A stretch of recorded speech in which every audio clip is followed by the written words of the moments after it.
संदिग्ध हालत में सड़क किनारे मिली अर्धनग्न महिला को जिला अस्पताल में दाखिल कराने के बाद गायब हो जाने का मामला तूल पकड़ता जा रहा है। इस मामले में लड़की को अस्पताल में दाखिल कराने वाले बुंदेलखंड निर्माण मोर्चा के केंद्रीय अध्यक्ष भानु सहाय ने पुलिस द्वारा मांगी गई मोहलत का समय निकल जाने के बाद भी लड़की का पता न लगने पर आमरण अनशन शुरू कर दिया है। इसके पहले ही आज सुबह भानु सहाय को उनके लक्ष्मणगंज स्थित आवास पर पुलिस ने आमरण अनशन के लिए घर से निकलने के पहले ही हाउस अरेस्ट कर लिया। इस पर भानु सहाय ने अपने घर के चबूतरे पर ही आमरण अनशन शुरू कर दिया। वहीं इस दौरान अध्यक्ष ने कहा कि जिस लापरवाही की वजह से वह लड़की लापता हुई है, उसने समूचे शासन और प्रशासन पर सवालिया निशान लगा दिए हैं। जिस समय वह लड़की सड़क पर पड़ी मिली थी, उस समय भी उन्होंने प्रशासन को सूचना दी थी, लेकिन इसके बाद भी न तो प्रशासन गंभीर हुआ और न ही जिला अस्पताल प्रशासन। परिणाम यह हुआ कि लड़की अस्पताल से रातों रात गायब हो गई। उन्होंने सवाल उठाया है कि यदि उस लड़की के साथ कोई हादसा हो गया तो इसकी जिम्मेदारी कौन लेगा। बताते चले इसके पहले इसी मामले को लेकर जिला राजकीय चिकित्सालय में मुख्य चिकित्सा अधीक्षक कार्यालय के सामने धरना शुरू किया गया था, लेकिन पुलिस द्वारा 24 घंटे की मोहलत मांगे जाने पर उन्होंने धरना समाप्त कर दिया था। भानु सहाय का कहना है कि पुलिस को उन्होंने 24 की बजाय 48 घंटे की मोहलत दी। उन्होंने चेतावनी भी दी थी कि अगर 48 घंटे में उस लड़की का पता नहीं लगा तो वह आमरण अनशन शुरू कर देंगे। आज सुबह जब वह घर से आमरण अनशन करने के लिए निकल रहे थे, तभी कोतवाली पुलिस उनके घर पहुँच गयी और उन्हें हाउस अरेस्ट कर लिया। क्यों बैठे भानु जी, क्या मामला है? अरे 26 तारीख को जिस दिन माता रानी विराजी थी, उस दिन एक लड़की बिल्कुल निर्वस्त्र हालत में श्री जी जो चौराहा है उसके पास यूनिवर्सिटी से की बाउंड्री वॉल से सटी हुई डली हुई थी। उसका पेटीकोट अलग डला था, ब्लाउज़ अलग डला था। मैंने जब उसको पेटीकोट और ब्लाउज़ पहनाया तो उसके पेटीकोट पे रक्त के कई धब्बे थे।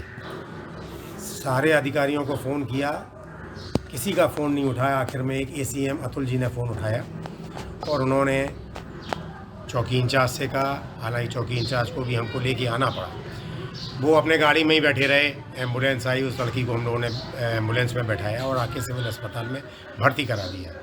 SSP के PRO सिटी मजिस्ट्रेट साहब, इनसे हमने व्यक्तिगत गुजारिश करी कि आप एक महिला आरक्षी उस लड़की के पास रात में रुकवा देना, ऐसा ना हो कोई यहाँ वहाँ चली जाए। साथ ही पूरे हमने मेडिकल सिविल अस्पताल के स्टाफ से कहा कि देखिए ये ऐसा केस है, ऐसा ना हो। हमें नहीं मालूम वो अर्धविक्षिप्त है या क्या है, वो किनारे डली थी, उसे फेंक दिया गया, वो कहीं से आई है, किसी को नहीं मालूम अभी।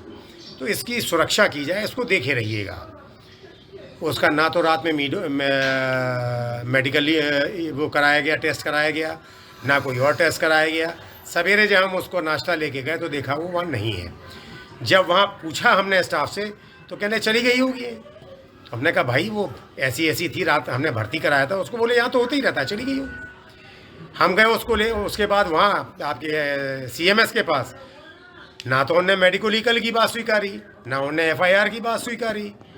तो भाई मेरे, ऐसे चल रहा है क्या हमारा देश? ऐसे हम बुंदेलखंडियों को मरने के लिए छोड़ा गया है? अब ये तो कुछ ज़्यादा हो गया ना। आदरणीय CO सिटी साहब आए, SSP साहब से बात करा रहे थे कि 1 दिन का समय दे दो।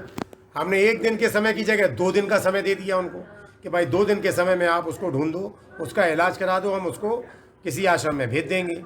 आज दूसरा दिन पूरा हुआ, हम धरने पे बैठने जा रहे थे, हमको हाउस अरेस्ट कर लिया गया। अब धरने की जगह अब हमने आमरण अनशन की घोषणा कर दी कि नहीं, अब तो जब आप घर से भी नहीं निकलने दे रहे हो तो ये तो हिटलर शाही से भी, अंग्रेजों से भी ज़्यादा बुरी स्थिति में हम आ गए। लोकतंत्र खत्म हो गया। जो इनको दिखाई दे रहा है वो कर रहे, तो अब जो हमको दिखाई देगा वो हम करेंगे। आमरण अनशन पर हम हैं।